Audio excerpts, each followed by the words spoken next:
énergétique avec une préoccupation à la fois pour le développement des filières industrielles, la protection de l'approvisionnement et d'indépendance nationale, en revenant dans quelques secondes sur ce mot d'indépendance et de souveraineté, si vous me permettez, et donc en mettant la priorité sur la réduction de la demande d'énergie, en particulier l'énergie fossile, le soutien aux différentes formes d'énergie renouvelable, l'acceptation du gaz comme énergie de transition. Ça n'était pas évident à l'époque, et je nous félicite, je le dis, il n'y a pas grand-chose sur lequel je nous félicite, mais d'avoir pris l'initiative d'augmenter les capacités de stockage de gaz. Je pense que l'hiver que nous venons de passer, ou que nous sommes en train de passer, peut se réjouir d'avoir pris cette disposition. Et puis la réduction, comme nous nous étions engagés, de la part du nucléaire dans le mix électrique, mais une réduction que nous allions reprogrammer,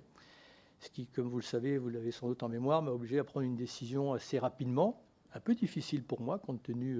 d'un certain nombre de choses, mais rationnelle, sinon on risque là aussi d'imposer une brutalité avec des conséquences que nous n'aurions pas forcément maîtrisées, de retarder l'échéance que nous avions de mettre la part du nucléaire à 50% dans le mix énergétique, et puis surtout organiser la fin des énergies fossiles, là aussi, si possible, dans un souci de développement territorial.